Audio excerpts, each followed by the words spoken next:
My husband died, and 12 hours later, his mother changed the locks and told me I didn't live there anymore. I knew something was wrong the second the key refused to turn. It was a cold Monday morning in late January, the kind that hangs in the air like a breath that never exhales.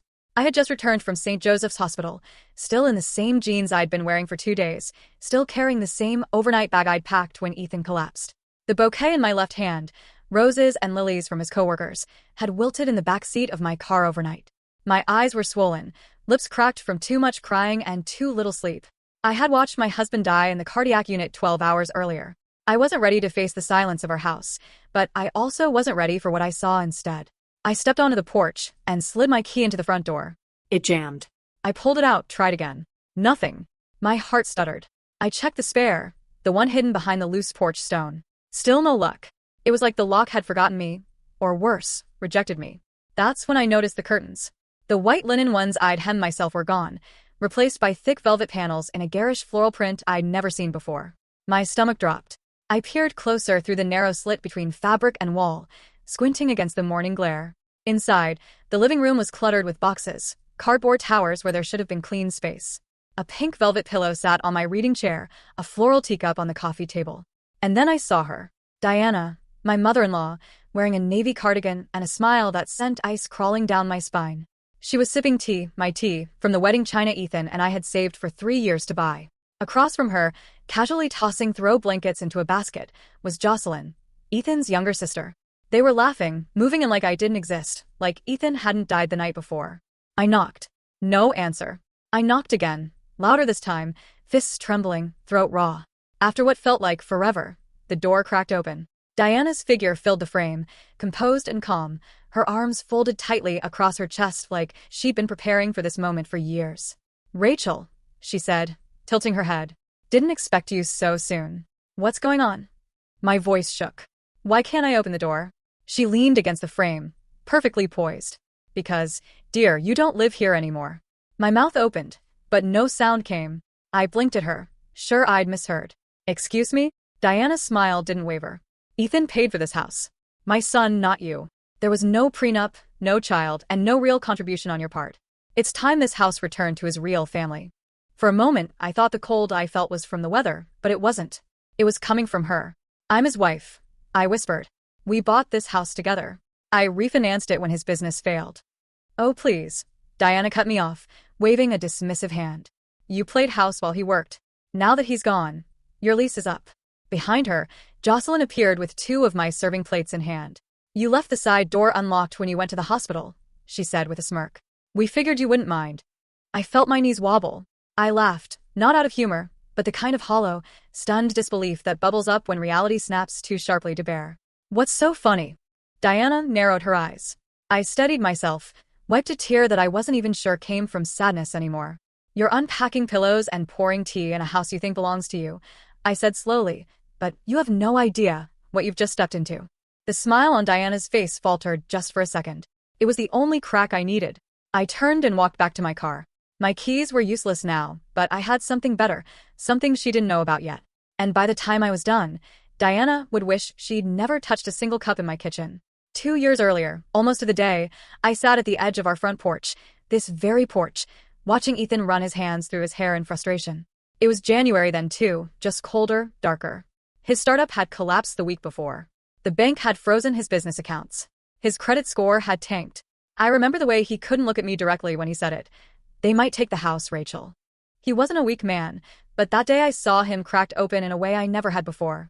It was the same house Diana now claimed belonged to the real family. I made a decision the next morning. Quietly, without a word to Ethan, I got dressed, drove to the credit union, and started the refinance process. I moved the mortgage into my name using the small nest egg I'd been saving since I left my interior design job 10 years ago. I hadn't told anyone, not Ethan, not my parents, and certainly not Diana. She would have used it as proof that he'd failed as a man. The process took weeks. I picked up a freelance job to start making the payments. Ethan never asked where the mortgage confirmations were going. He was too busy recovering emotionally and physically. I kept things afloat, fixed the faucet, budgeted the groceries, painted the hallway. I watched our home survive on the strength of my silence. Diana, of course, never knew. She only visited on holidays, never stayed long.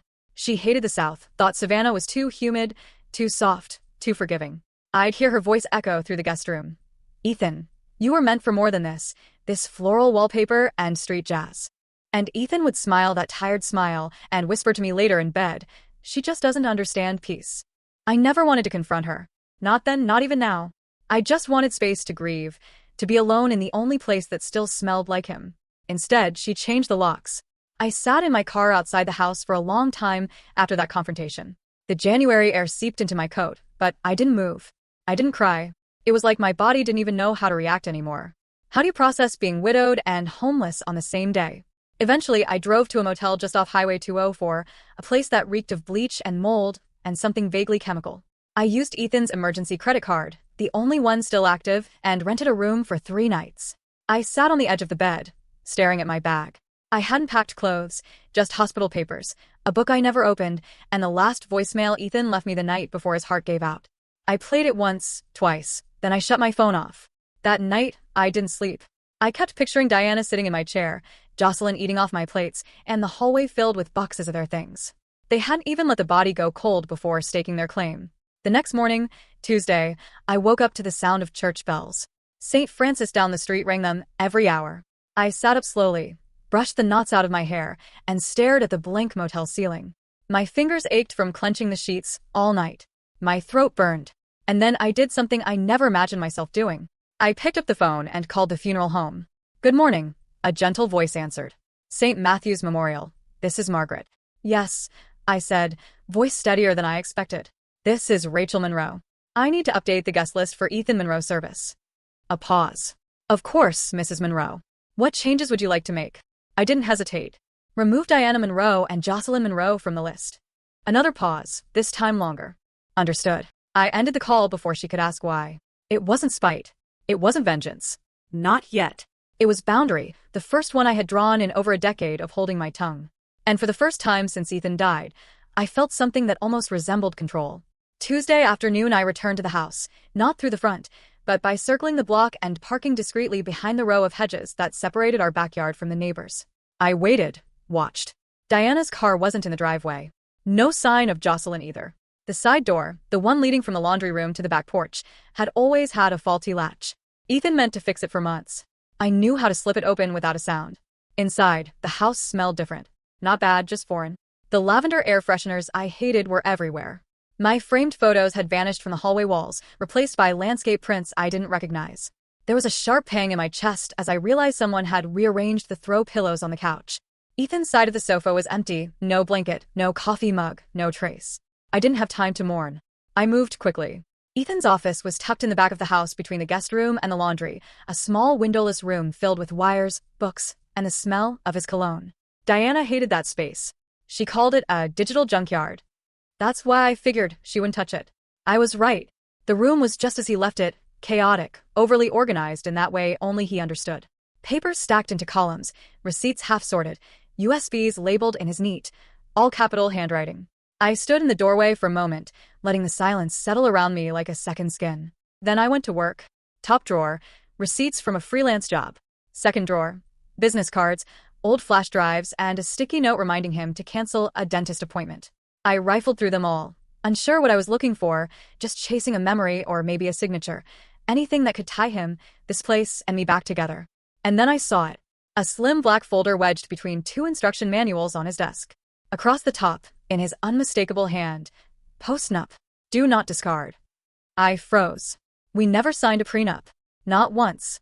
We married in our mid-30s, broke but in love, trusting each other implicitly. Ethan joked that paperwork ruined the romance. But a post-nup? I opened the folder slowly. Inside were 3 printed pages on legal letterhead, dated 2 weeks after our second anniversary. I scanned for my name, his name, signatures, terms. And there it was, under a highlighted clause. In the event of the husband's passing, all jointly owned assets, including real estate, are to be transferred wholly to Rachel Monroe unless otherwise specified in a last will and testament. There was no will. But this was binding. At the back of the folder, I found a folded sheet of notebook paper. The handwriting was unmistakable, Ethan's casual slant, darker ink than usual for short lines. If you're reading this, it means something awful has happened. If Mom tries anything, show this to your lawyer. You know how she is. Keep this safe, Ratch. My breath caught. It was the first time I'd seen his handwriting since the hospital. The curve of the R in my name, the way he still signed just E like a note passed in class. My knees buckled, and I had to sit down. I read the note twice, 3 times. My heart ached with something too complicated to name: grief, vindication, guilt, maybe even gratitude. Ethan knew. On some level, he knew Diana wouldn't stop. And despite all his flaws, he had tried to protect me the only way he knew how. I tucked the folder into my coat and left the house through the back door, just as I'd come in. That night, back at the motel, I didn't sleep again. But I didn't cry either. Instead, I stayed up rereading the post-nup until the words stopped blurring. By sunrise, I had called Angela Flores, my old college roommate turned real estate attorney, and scheduled a meeting. Because now I had the paperwork and just enough anger to use it. Wednesday afternoon arrived gray and listless, the kind of day where even the sun seemed reluctant to show up. I had just returned from my meeting with Angela, who despite not seeing me in years had wrapped me in a hug like no time had passed. She didn't ask how I was, just looked me in the eye and said, "We're going to make this right." I was halfway through a bowl of instant soup in the motel kitchenette when I heard it. The sharp knock at the door. 3 quick raps, the kind of knock that carries entitlement. I opened the curtain just enough to see the outline of Diana standing outside, dressed in black like she'd walked straight out of a soap opera. Next to her was a man in a gray suit, square jaw, clipboard in hand, wedding band gleaming. Lawyer. I didn't open the door. Instead, I stepped outside, coat zipped to the chin, folder in hand. I closed the motel room behind me and met them in the parking lot, where the wind whipped Diana's scarf sideways. "Rachel," she said, smiling thinly. "This is Mr. Langley, my family attorney. We're here to discuss next steps regarding the house." "Next steps?" I repeated, my voice even. Diana nodded like this was a real estate negotiation between civil parties and not a home invasion staged during a funeral week. Since Ethan left no will, his estate, including the house, is subject to division among next of kin. As his mother and sister, we have legal rights. "I'm his wife," I said. "The only legal spouse." Mr. Langley cleared his throat, already uncomfortable. "What Mrs. Monroe means is that without a clear testamentary directive, probate law permits certain—" "I'm so glad you're both here," I interrupted, calm but firm. "Saves me a trip to your office." I held up the black folder. Diana's smile faltered. "This is a notarized post-nuptial agreement," I said. "Signed 3 years ago. 2 witnesses, legal letterhead. It transfers all shared assets to me, the spouse, in the event of Ethan's death." I let the silence sink in. Mr. Langley reached out. "May I see that document?" "No," I said quickly, pulling the folder back. "You'll get a copy through official channels. I've already retained counsel." Diana's expression cracked just slightly. "You're bluffing," she hissed. "Am I?" I asked, stepping back toward my motel door. "Because if I'm bluffing, you should feel confident enough to go back to your car and celebrate. But if I'm not, then you've committed trespassing, unlawful entry, and you've tampered with property that doesn't belong to you." Mr. Langley took a step away from her, subtly. "You don't get to win this time," Diana said, her voice lower now, venom barely concealed. "You were never part of our family. You stole my son from us." I tilted my head. "He wasn't a trophy," I replied. "He was a man." "And I didn't steal him. You pushed him away the second he stopped living by your script." I didn't wait for her to reply. I turned my back and walked inside, locking the door behind me. From the window, I watched them stand in silence for a few seconds before Diana spun around, climbing into the passenger seat like a queen in retreat. The lawyer followed, awkward and flustered. They didn't knock again. That night I sat on the edge of the motel bed and opened Ethan's letter again. I ran my fingers across the ink, wondering if he ever imagined how fast she'd come for me, how shameless she'd be. Maybe he had. Maybe that's why he wrote it. I didn't sleep much. The adrenaline made rest impossible. My hands kept twitching. My breath came in shallow bursts. But something inside me had shifted. I wasn't just reacting anymore. I was preparing. And the next move would be mine. By Friday morning, the motel room felt like it had absorbed my grief. The air was thick with damp coffee grounds and unopened envelopes. I was sitting at the small fold-out table, trying to focus on sorting the funeral arrangements again. Music, eulogy, seating plan, when I noticed the envelope.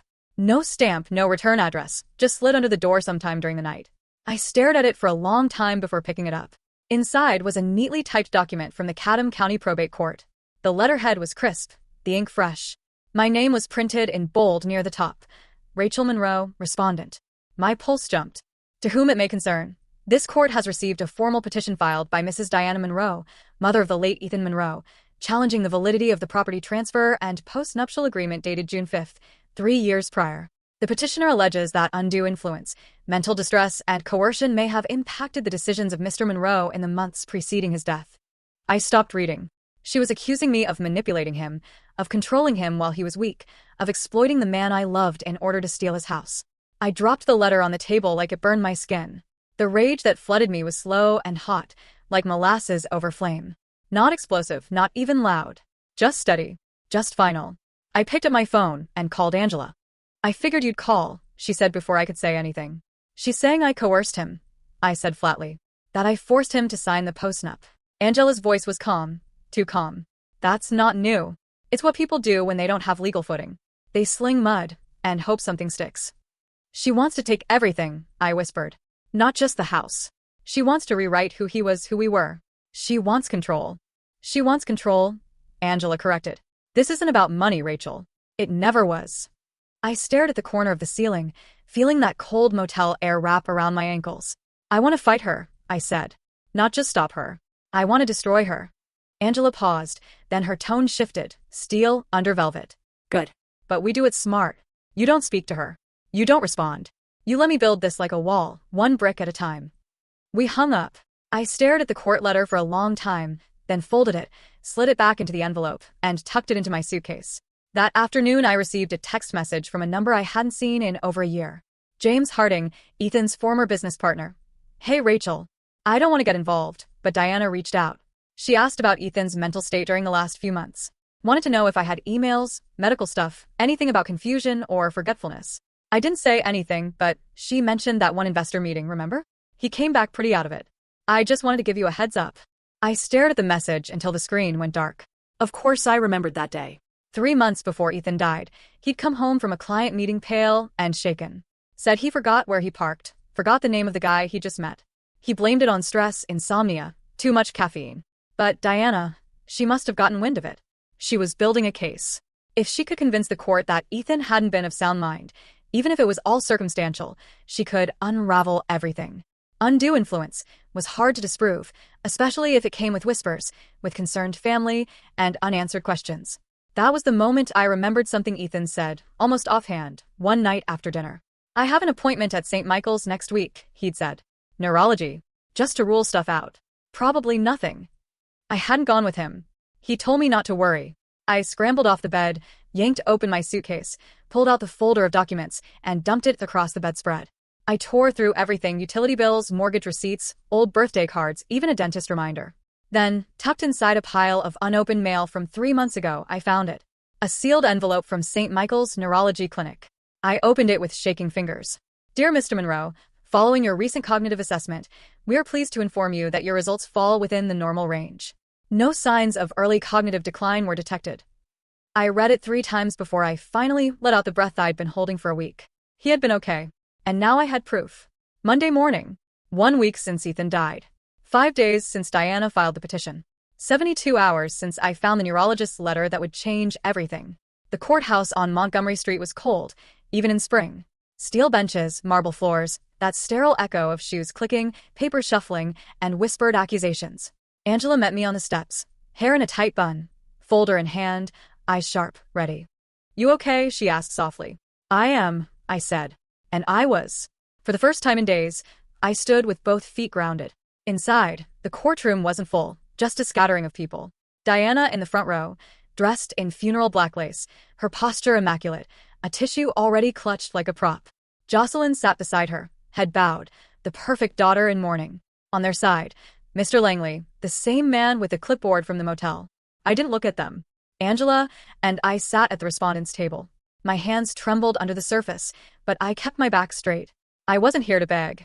I was here to protect what Ethan and I had built. The judge, a woman in her 60s with silver glasses and tired eyes, called the session to order. Mr. Langley went first. His voice was careful, gentle, designed to paint Diana as a concerned mother, not a bitter one. He spoke of Ethan's sudden demise, of unanswered questions, of documents signed during times of emotional vulnerability. He avoided the word coercion but let it hover in the air like smoke. Diana cried once, right on cue. Angela stood slowly when it was our turn. She didn't perform. She didn't raise her voice. She simply laid down the facts like cards in a poker game: the notarized postnup, the house deed in my name, the mortgage payments made exclusively for my account. And finally, the letter from St. Michael's Neurology, signed, dated, sealed. Angela handed the copy to the judge and said one sentence that quieted the entire room. This is dated 3 months before Mr. Monroe's death and confirms his full mental capacity. Mr. Langley stammered, tried to pivot. Even so, Your Honor, we must consider the emotional dynamics. Do you have documentation? The judge asked flatly. Medical records? Testimony from a licensed physician? Any evidence of diminished capacity? He faltered. No, Your Honor. Then I see no grounds.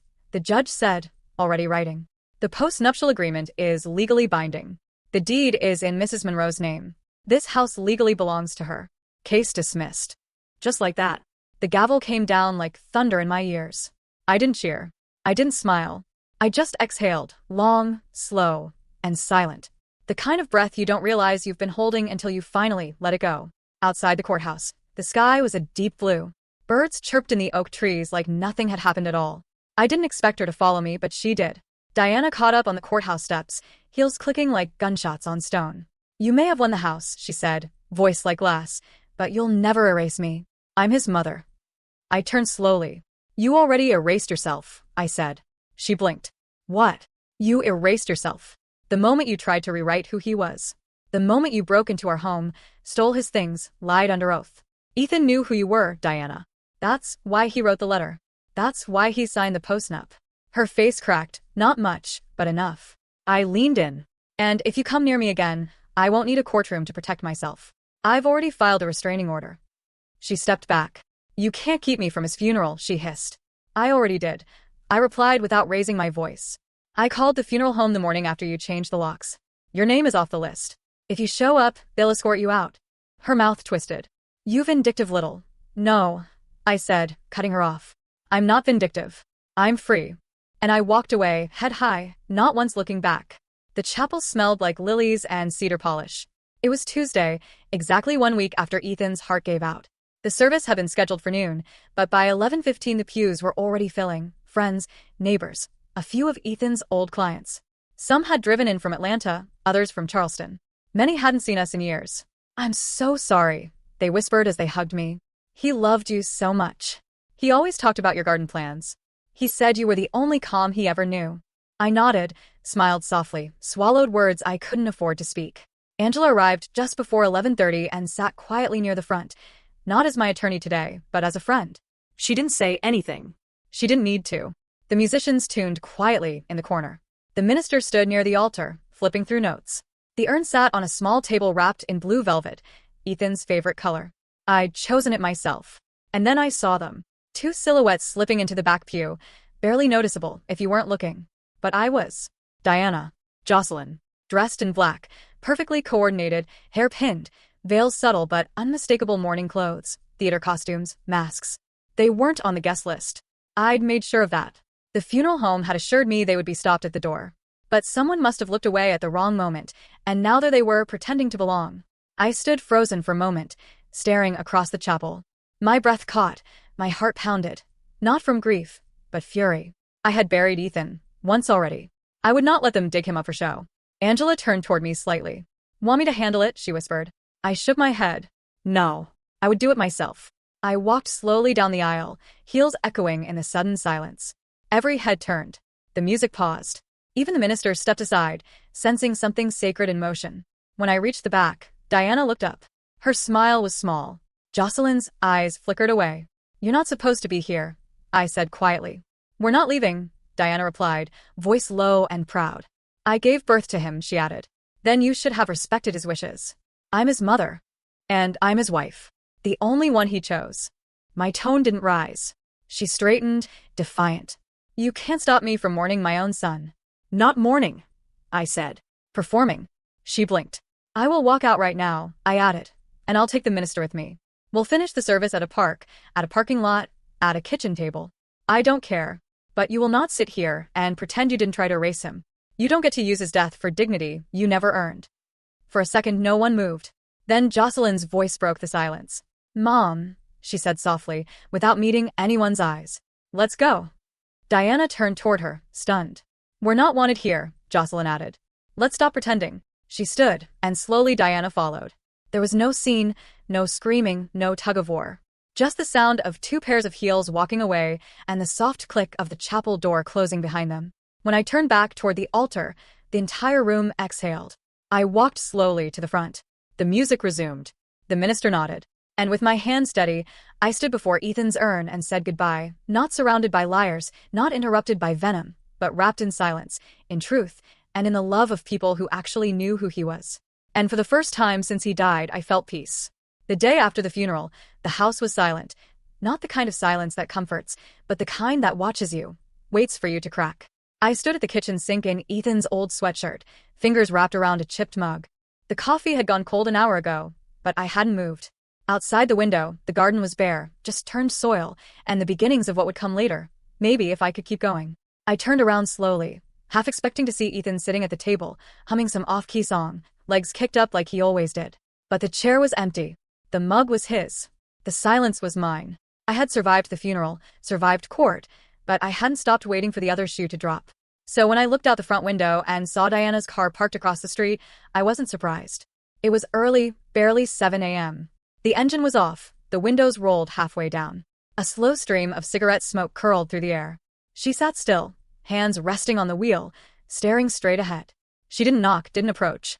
Just watched. I didn't move either. I didn't call Angela. I didn't take a picture for evidence. I just picked up my coffee, walked calmly out onto the front porch, and stood there, barefoot, hair undone, mug in hand. I met her eyes. She flicked her cigarette out the window. The car rumbled to life, and then she drove away. No threats, no shouting, no final word. Just gone.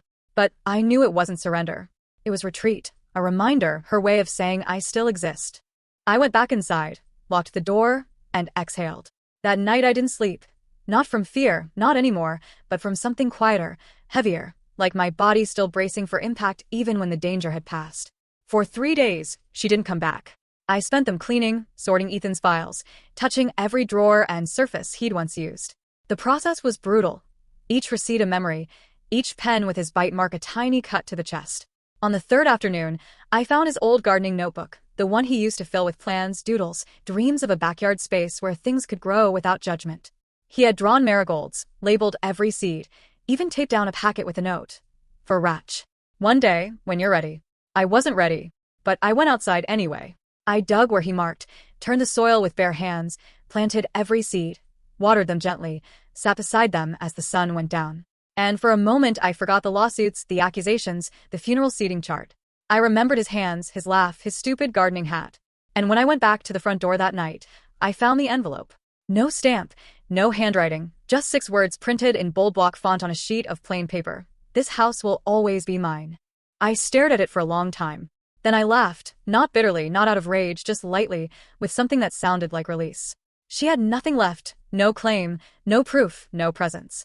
Just 6 words from a woman who had already been removed from my will, my wedding, my life. I took the paper outside, walked to the garden, dug a small hole in the soil under Ethan's marigold bed, buried the letter deep, covered it with earth, fertilizer. I thought maybe something good would grow from it. I brushed the dirt from my fingers and whispered, "You don't haunt me anymore." Then I went inside and made tea with cinnamon because Ethan always said grief needed something sweet. Spring came early that year. The air smelled like turned earth and lemon blossoms. The garden outside, once just dark soil and scribbled dreams in Ethan's notebook, was beginning to stir. Shoots pushed through the dirt. Small and stubborn green things fought their way toward the sun. Every morning I watched them with coffee in hand, wrapped in Ethan's flannel shirt. No makeup, no expectations. Just breath. I didn't hear from Diana again. Not a letter, not a phone call, not another car parked across the street. Whether it was the restraining order or the garden or simply the truth finally sinking in, I didn't know. And I didn't care. She was no longer present, just a shadow in the rearview mirror, a past tense. The house changed with the season. I painted the guest room a soft sage green, took down the photos she'd replaced, and put up new ones, of me and Ethan at the lake, of our dog Max before he passed, of sunsets we'd chased instead of arguments we'd avoided. I cleaned out the office but left one drawer untouched, his drawer. Not as a shrine, just as a